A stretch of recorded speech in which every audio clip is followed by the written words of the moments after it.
Today we're going to be looking at the potential landing spots for Russell Wilson and how it impacts each team. Now, I want to say I'm not really for sure if Russell Wilson will actually be traded by the Seattle Seahawks.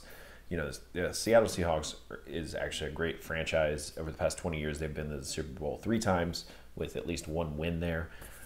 So I don't foresee them actually trading him, so I don't think that this will happen. But if it does, this is what I'm thinking for each one of the 4 teams. The first up is the New Vegas Raiders, which is still weird for me to say. I want to say Oakland Raiders every time. Right off the bat, Russell Wilson is going to get one of the best new stadiums in the NFL, but Russell Wilson will be getting an improvement in his tight end. Waller is one of the best, I would say, 3 tight ends in the league right now. Then you're also going to get an improvement on the running backs with Josh Jacobs.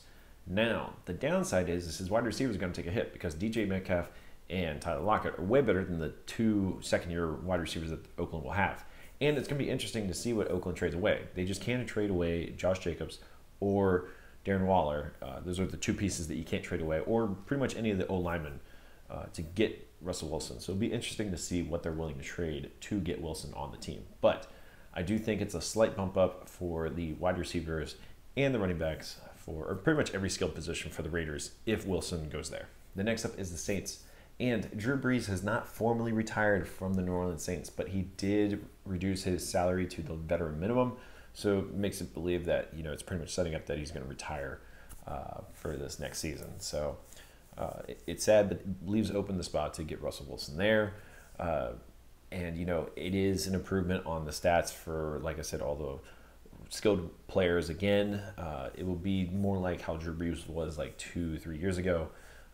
It'll be a lot better for Michael Thomas than he was last year, but he was dealing with injury. Russell Wilson will be getting one of the best running backs in the NFL. And if you think about it, when he made it to the Super Bowl, he had one of the best running backs then. So maybe there's a key here to get him to the Super Bowl. Not to mention the Saints also have a great defense. And not to mention that the stadium is an indoor facility, which is something that Russell Wilson might want since he's getting older in his career. Next up we have is the Chicago Bears. Now, he does have hopefully a good wide receiver with Allen Robinson as long as he stays and doesn't leave. They're probably going to franchise tag him.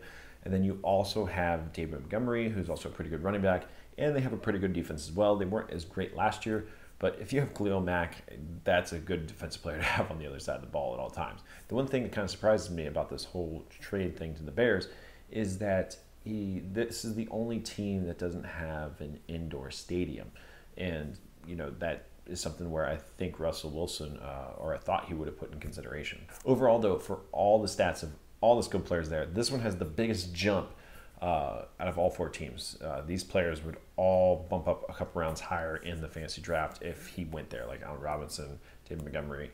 Those guys are definitely going to be a lot better with Russell Wilson at quarterback than, let's say, Mike Trubisky or Nick Foles. Now, the last team is the Dallas Cowboys, which out of this list has the best wide receiver group for Russell Wilson to throw to, with Cooper, Lamb, and Gallup. That's definitely the best trio out of these 4 teams here. And to go along with those 3 wide receivers, you have one of the best running backs in the NFL with Zeke. Now, Dallas's O-line is not what it used to be a couple years ago. You could tell because they couldn't protect Andy Dalton last year.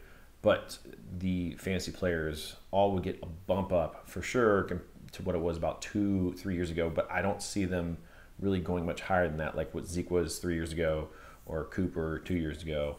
You know, I just think last year they were just down. So they'll definitely have an improvement on last year. So you might be able to get somewhat of a value there because some people might have some bad taste in their mouth. But those players will probably be hyped up if Russell Wilson ends up going there. Now, one other benefit for Russell Wilson to go to the Dallas is that there's no state income tax in Texas, so he's going to be saving money there. So if he's looking for financial reasons to go, the Dallas Cowboys could be a good one to make there. Out of these 4 teams, which one do you want to see him go to? You know, out of all 4 of these, I would probably say I'd like to see him on the Raiders the most. I'm a Raiders fan myself. I really like that team. But I think it'd be interesting for him to go to any one of these 4. So let me know who you guys think. Or if you think he's going to stay a Seattle Seahawk, which I think that's probably the most likely thing that's going to happen here. But you guys, that's it for the video. I'll see you guys in the next huddle. Ready?